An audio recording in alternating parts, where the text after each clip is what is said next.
भारत माता की, भारत माता की। हर हर मोदी, हर हर मोदी, हर हर मोदी। अपने विश्व के सर्वमान्य नेता,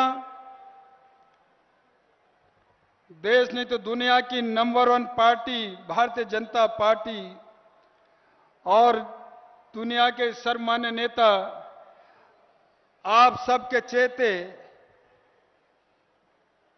जिन्होंने उत्तराखंड का चौमुखी विकास किया है, ऐसे अपने परम श्रद्धेय देश के प्रधानमंत्री आदरणीय नरेंद्र मोदी जी, सम्मानित मंच, उपस्थित बहनों और भाइयों, पत्रकार मित्रों, मैं अपनी ओर से और आम जनता की ओर से हृदय से गदगद भाव से आदरणीय प्रधानमंत्री मोदी जी का स्वागत और अभिनंदन करता हूं। एक बार खड़े होकर के जोर से सब लोग तालियां बजाएंगे। भारत माता की, हर हर मोदी, हर हर मोदी, भारत माता की। मित्रों, बहनों और भाइयों, आपकी ओर से और मैंने कहा कि अपनी ओर से और हृदय से गदगद भाव से आपका स्वागत अभिनंदन करते हैं।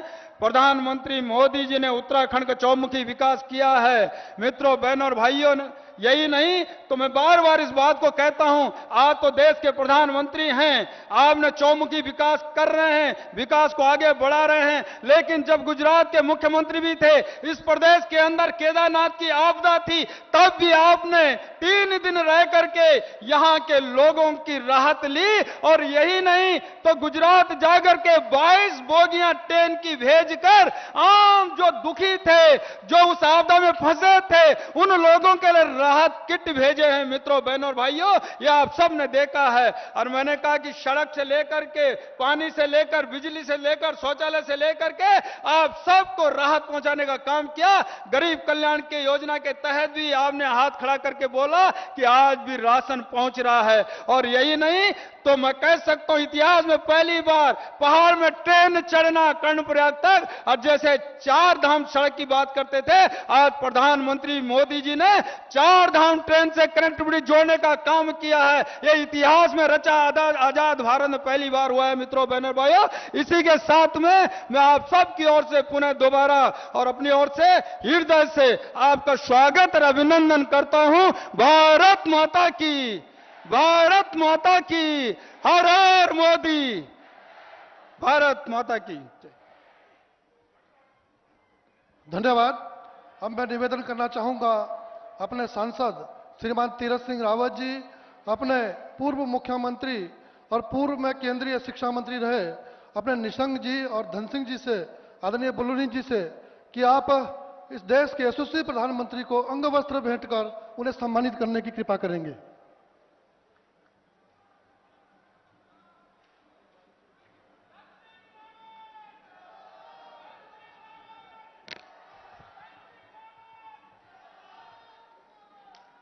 अब मैं निवेदन करना चाहूंगा डॉक्टर धन सिंह रावत जी से कि आप स्वागत करते हुए माननीय प्रधानमंत्री जी को इस सभा को संबोधित करने के लिए आमंत्रित करने की कृपा करें। आदरणीय धन सिंह रावत जी।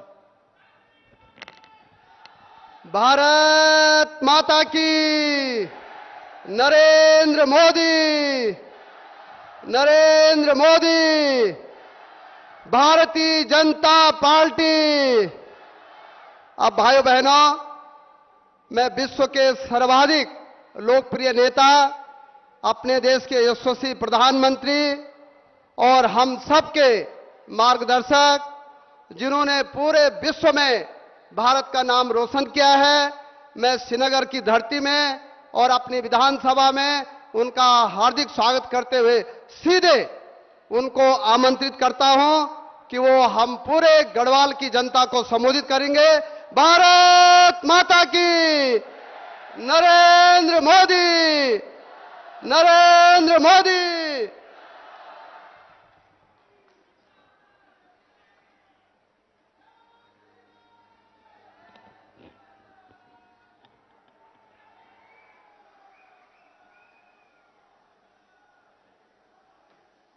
भारत माता की। चार धाम की रक्षक देवी मां धारी देवी व कमलेश्वर महादेव की ई पावन धरती का मेरा दाना शयना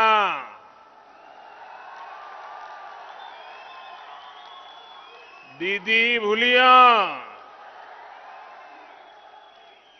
भूला भौजियो थे मारू सिमान्या मारू प्रणाम।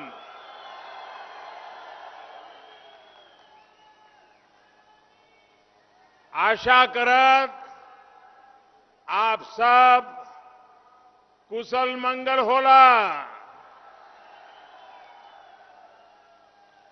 जय बद्री विशाल, जय केदार। जब वर्चुअल रैली होती है और पिछले दिनों वर्चुअल रैली के माध्यम से आपसे मिलता तो था, मैं दिल्ली में होता जरूर था, लेकिन मेरा मन उत्तराखंड के लिए ही भागता था।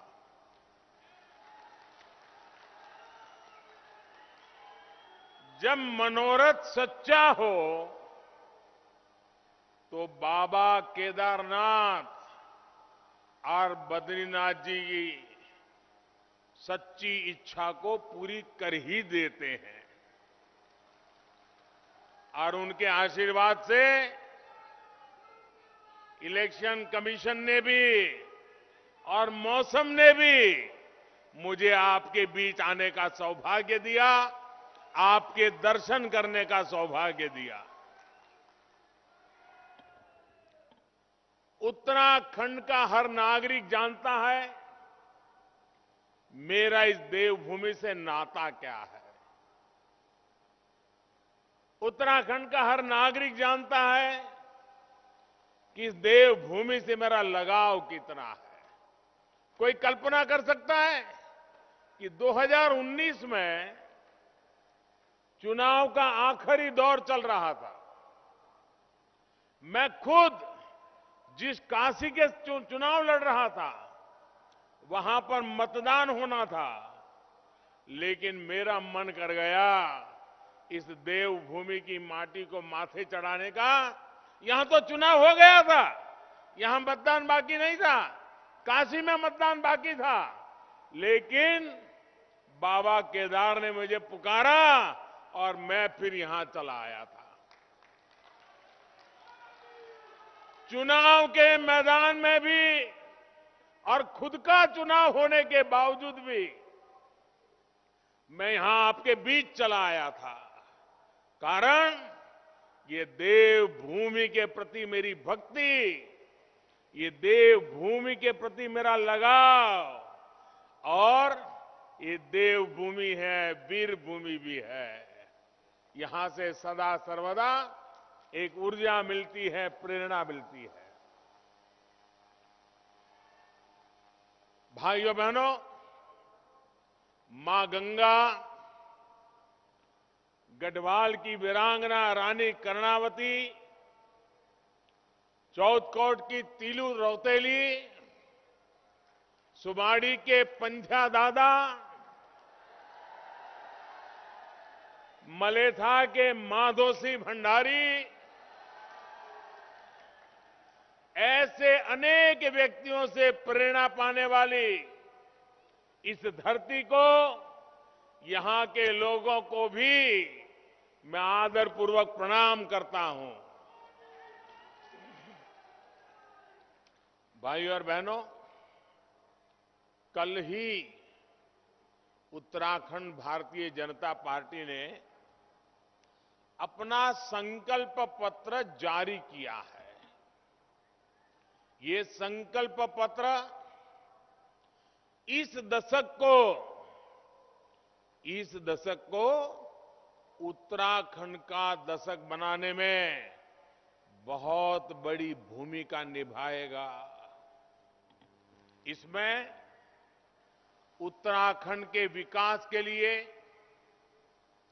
यहां के युवाओं, महिलाओं, किसानों सभी के लिए नए संकल्प लिए गए हैं। इसमें गरीब बहनों को ताकत देने का समाधान है। इसमें जिला मेडिकल कॉलेज या उसके जैसी सुविधा देने का संकल्प है, इरादा है। कृषि भूमि सर्वेक्षण और बीमा में नई ड्रोन नीति लागू करके यहां के किसानों को बेहतर सुविधा मिलेगी। मल्टी मॉडल लॉजिस्टिक पार्क और मल्टी मॉडल कार्गो टर्मिनल से उत्तराखंड में नए उद्योगों के लिए रोजगार के हजारों नए अवसरों को रास्ते खोलने का इरादा भारतीय जनता पार्टी ने संकल्प लेकर के व्यक्त किया है। उत्तराखंड की धरोहर को बचाने और यहां हेरिटेज टूरिज्म को गांव-गांव पहुंचाने पर भी जोर है। मैं धामी जी और उत्तराखंड भाजपा की पूरी टीम को बहुत बहुत शुभकामनाएं देता हूं। साथियों, उत्तराखंड के लोगों ने हमेशा सजग प्रहरी की तरह देश की रक्षा की है। आज पौड़ी गढ़वाल के ऐसे ही वीर सपूत जनरल बिपिन रावत जी की स्मृतियां मुझे भावुक कर रही है। उन्होंने देश को दिखाया कि उत्तराखंड के लोगों के पास न केवल पहाड़ जैसा साहस होता है, बल्कि हिमालय जैसी ऊंची सोच भी होती है।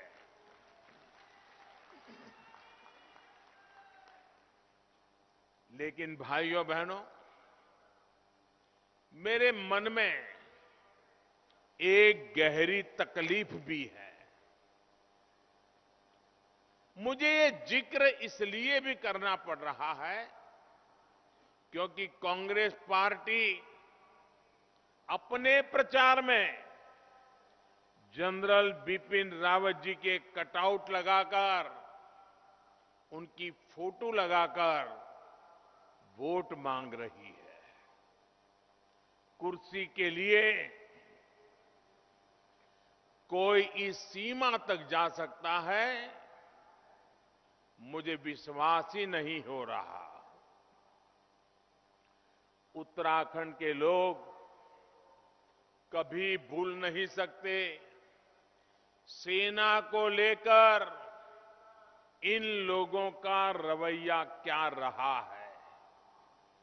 जब भारत के वीरों ने आतंकी अड्डों पर सर्जिकल स्ट्राइक की तो ये लोग सेना पर ही सवाल उठाते रहे। दिल्ली की कुछ नेताओं ने तो बाकायदा टीवी पर जाकर सेना से सबूत मांगे थे। इन लोगों ने जनरल रावत को देश का पहला सीडीएस बनाए जाने पर भी खूब सियासत की थी। इसी कांग्रेस पार्टी के नेता ने बिपिन रावत जी को सड़क का गुंडा तक कह डाला था। ये है देश के सैनिकों के लिए इन लोगों की नफरत आज अगर वोट के लिए ये लोग जनरल रावत का सियासी इस्तेमाल करना चाह रहे हैं तो उन्हें जवाब देने की जिम्मेदारी उत्तराखंड के लोगों की है। जवाब देंगे ना? जवाब देंगे ना? करारा जवाब देंगे ना? आगे से ऐसी गलती ना करें, ऐसा करेंगे ना? भाइयों बहनों, जिनकी सोच केवल सत्ता के सुख तक सीमित हो, वो बलिदान और देश सेवा का मूल्य नहीं समझते।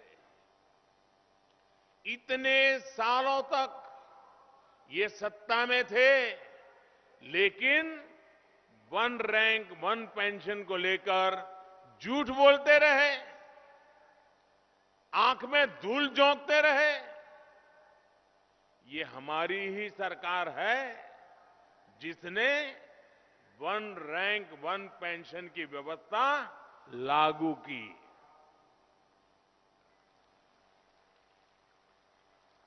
ये भी भाजपा सरकार ही है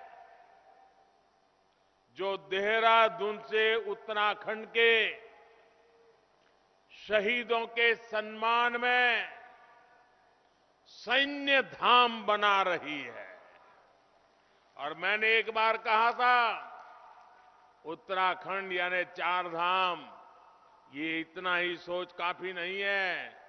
उत्तराखंड में 4 धाम तो सदियों से है ही है, हमारी प्रेरणा भी है, लेकिन उत्तराखंड में एक 5वां धाम है, सैन्य धाम, वीर सपूतों का धाम, वीर माताओं का धाम। उत्तराखंड का ये गौरव उन लोगों की समझ में नहीं आएगा जो देश की सेना और शहीदों का मजाक उड़ाते हैं। साथियों, जब अलग उत्तराखंड राज्य बना था, अटल बिहारी वाजपेयी ने आपके सपनों को साकार करने के लिए बड़ा महत्वपूर्ण निर्णय किया था। तो ये संकल्प उत्तराखंड के लोगों ने और भाजपा ने मिलकर पूरा किया था। उत्तराखंड के स्वर्णिम भविष्य के लिए सपने भी हमने मिलकर देखे थे।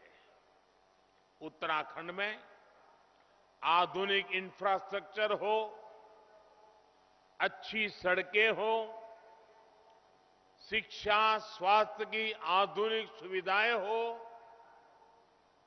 आपका जीवन आसान बने, युवाओं का भविष्य बेहतर बने, ऐसे अनेक संकल्प हमने मिलकर लिए थे। लेकिन दुर्भाग्य से इस प्रदेश की कमान कई साल के लिए उनके हाथों में चली गई जिन्होंने हमेशा उत्तराखंड को अस्तित्व में आने से ही रोका था, इसका जन्म ही रोक दिया था। उन्होंने हमारे इन सपनों को कुचलने में कोई कोर कसर नहीं छोड़ी। जब केंद्र व राज्य दोनों जगह उनकी सरकार थी, तब उत्तराखंड को डबल ब्रेक लगाकर हर तरफ से पीछे धकेला गया। ब्रेक लगाना ही जानते हैं वो। 2014 के बाद एक ब्रेक हटा, लेकिन देहरादून वाला ब्रेक लगा हुआ था, दिल्ली वाला ब्रेक हटा था। उत्तराखंड वासियों ने 2017 में ये देहरादून वाला भी ब्रेक हटा दिया, उसको भी यहां से निकाला और डबल इंजन की सरकार यहां पर काम पे लग गई। भाइयों और बहनों, इन 5 सालों में आपकी डबल इंजन सरकार ने इतना काम किया है कि अब ब्रेक लगाने वालों को भी वही वादे करने पड़ रहे हैं जो भारतीय जनता पार्टी की सरकार ने काम करना शुरू कर दिया है। जब ये सत्ता में थे तब इनको कभी 4 धाम की याद नहीं आई। जिन्हें यहां आस्था ही नहीं, उन्हें भी अब 4 धाम की याद क्यों आ रही है? क्योंकि उन्हें एक कुर्सी हासिल करने का रास्ता लग रहा है। जबकि भाजपा के लिए 4 धाम और देवभूमि का विकास आस्था, संस्कृति और जन सेवा का हमारा संकल्प है, हमारा समर्पण है। साथियों, केदार धाम में हमने 2017 में पुनर्विकास के काम शुरू किए थे और ज्यादातर परियोजनाएं पूरी भी हो गई हैं। बद्रीनाथ धाम के विकास के लिए भी कई 100 करोड़ की लागत से प्रोजेक्ट शुरू किया गया है। 4 धाम प्रोजेक्ट के तहत 12,000 करोड़ की लागत से ऑल वेदर रोड बनाई जा रही है। 4 धाम प्रोजेक्ट में गढ़वाल का बड़ा हिस्सा कवर होता है, इसलिए इसका बहुत बड़ा लाभ पूरे गढ़वाल को भी मिलेगा। इसी तरह ऋषिकेश कर्णप्रयाग रेल लाइन, ऐसे बड़े प्रोजेक्ट्स पर भी तेजी से काम हो रहा है। अब पहाड़ों पर एक जगह से दूसरी जगह जाना मुश्किल नहीं रहेगा। यहां पर्यटकों की संख्या भी बढ़ेगी, रोजगार भी बढ़ेगा और पढ़ाई की, इलाज की सुविधा भी बढ़ेगी।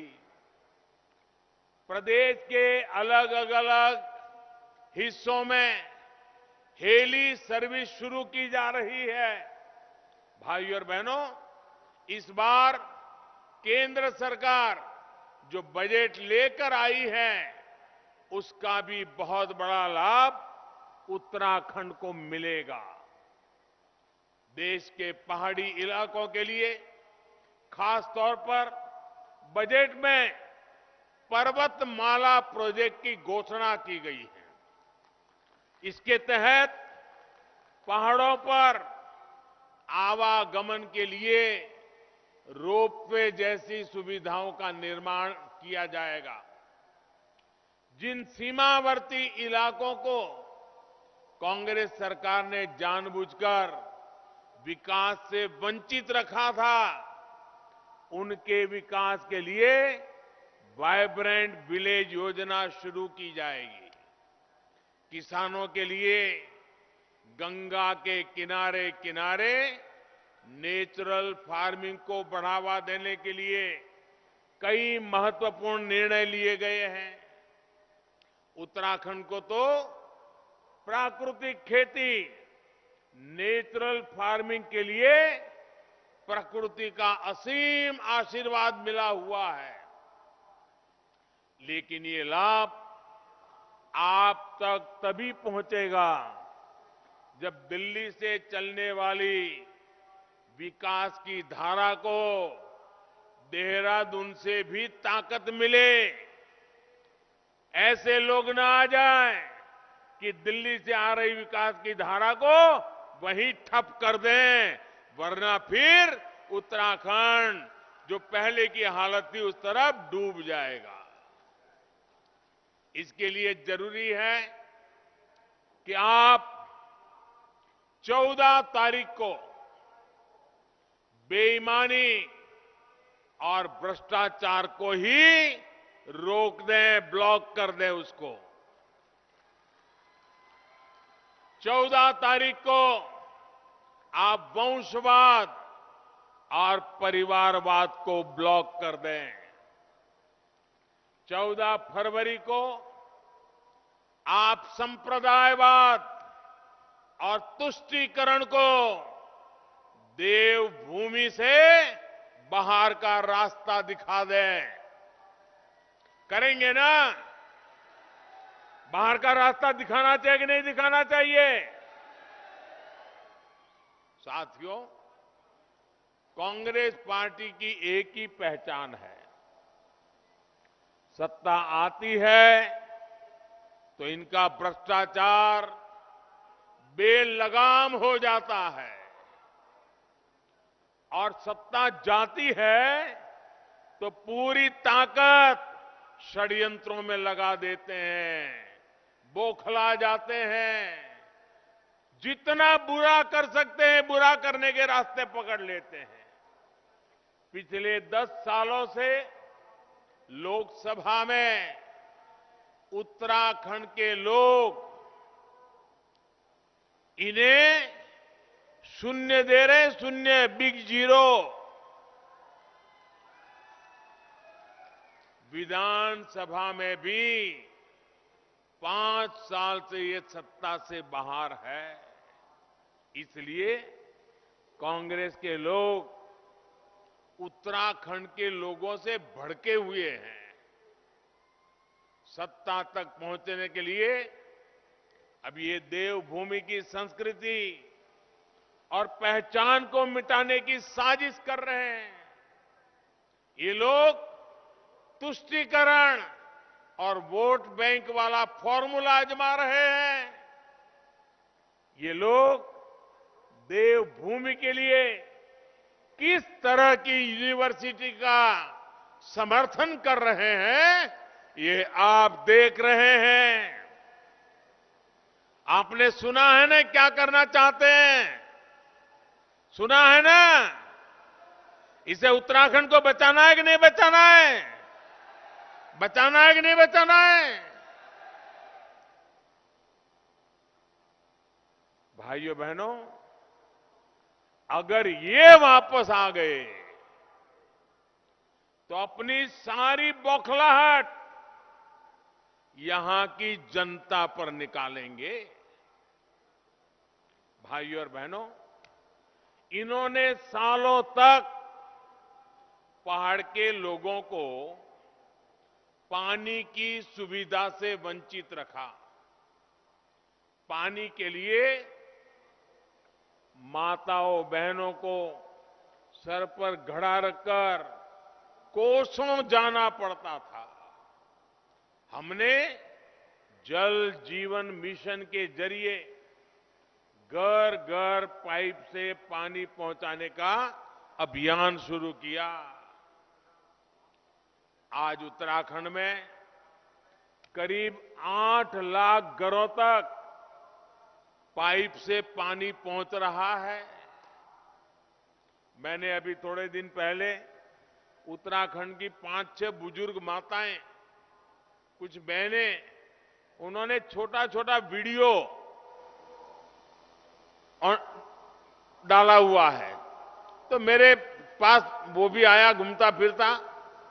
और उत्तराखंड की माताएं बहनें जिस प्रकार से मुझे आशीर्वाद दे रही है, क्या क्या मिला उसका वर्णन कर रही है, पानी के विषय में भाव विभोर होकर के बोल रही है। माताएं बहनें, ये आपके आशीर्वाद है ना, मैं आपको कभी निराश नहीं होने दूंगा। मैं जी जान से आपके लिए काम करता रहूंगा। ये आपका स्नेह, आपका ये आशीर्वाद मुझे शक्ति देता है, ऊर्जा देता है। दिन रात माताओं बहनों आपके लिए काम करने के लिए मेरा मन दौड़ता रहता है, काम करने के लिए दौड़ता रहता है। आज उत्तराखंड में करीब 8 लाख घरों तक पाइप से पानी पहुंच रहा है। इन्होंने दशकों तक पहाड़ के ग्रामीणों को पत्थरों पर पैदल चलने के लिए मजबूर किया। हमने पिछले 5 सालों में प्रधानमंत्री ग्रामीण सड़क योजना के तहत इतनी सड़कें बनाई जितनी उत्तराखंड बनने के बाद से अब तक नहीं बनी। इन्होंने अस्पताल और इलाज के अभाव में लोगों को पहाड़ से पलायन करने को मजबूर किया। भाजपा सरकार में अटल बिहारी वाजपेयी ने उत्तराखंड को एम्स दिया था। हमने नए अस्पताल दिए, नए मेडिकल कॉलेज दिए। उत्तराखंड में हमारी डबल इंजन की सरकार ने एक और अभूतपूर्व काम किया है। उत्तराखंड की पूरी 1.25 करोड़ की आबादी को अटल आयुष्मान योजना के माध्यम से 5 लाख रुपए तक के मुफ्त इलाज की सुविधा दी है। हमने गरीबों को मुफ्त टीका दिया। कोरोना काल में हर गरीब को मुफ्त राशन दिया। चाहे किसान हो, गरीब हो, बिना किसी लीकेज के, कोई कटकी कंपनी की एंट्री के बिना हमारी सरकार बैंक खातों में सीधे पैसा ट्रांसफर कर रही है। इन सारे कामों को देखकर ये बौखलाए रहते हैं।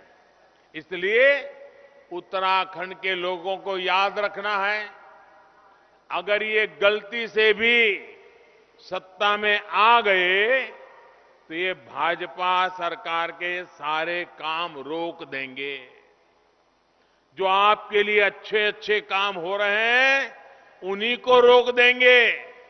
क्या ऐसा होने देना है? क्या ऐसा होने देना है? क्या ऐसा होने देंगे? क्या उनके ये सारे इरादे फेल करेंगे कि नहीं करेंगे?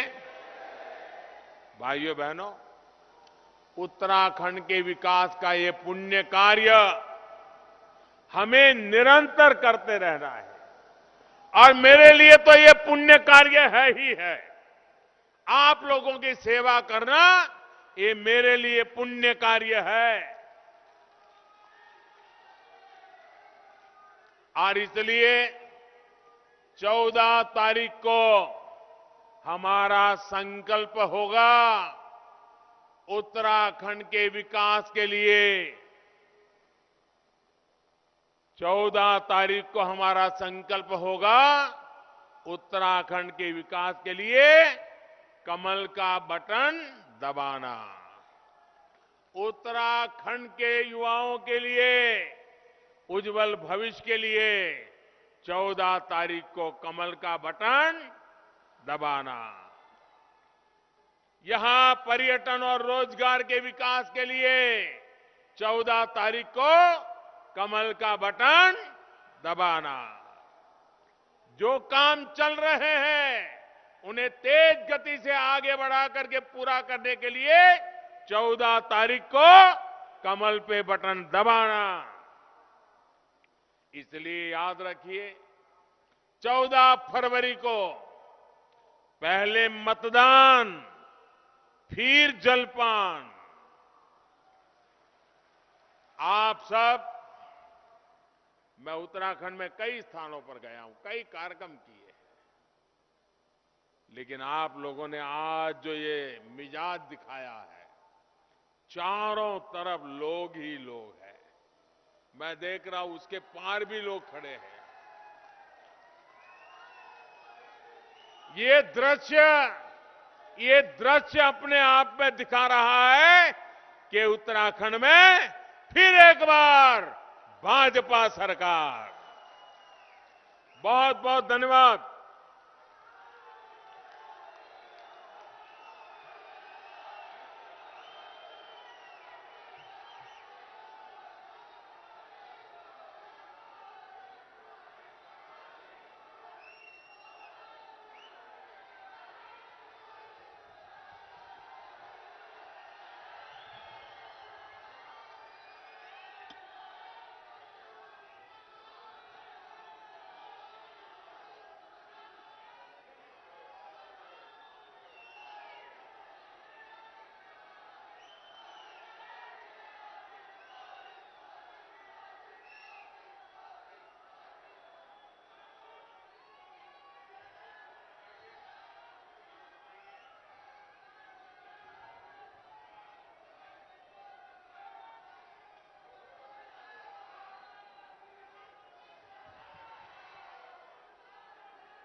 भारत माता की, भारत माता की।